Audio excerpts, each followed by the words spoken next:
Sino mag-aakala na wala pang 50 ay makakagawa ka na ng ganito kasarap na cake? At dahil wala nga akong magawa, tara turuan kita.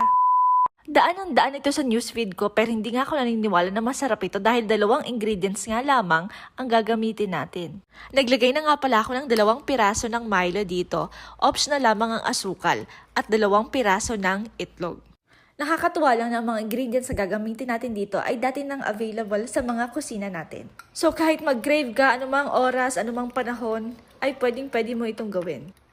Ito nga yung dessert na kahit tamad ka ay abot kamay mo. Well, hindi nga lamang gaya ng mga pangarap mo. Sa dami ng sinabi ko ay nakalimutan ko na tuloy na naglagay ako ng vanilla, optional lamang. So yun na nga, pagkatapos natin itong mahalo ng maigi ay sasalain natin at itatransfer natin sa gusto nating lalagyan. Tatakpan din natin ito ng foil para hindi siya matuluan ng tubig. Kung wala naman kayong foil ay pwede na yung plastic. Kung wala naman kayong plastic, magsarado na kayo. At pag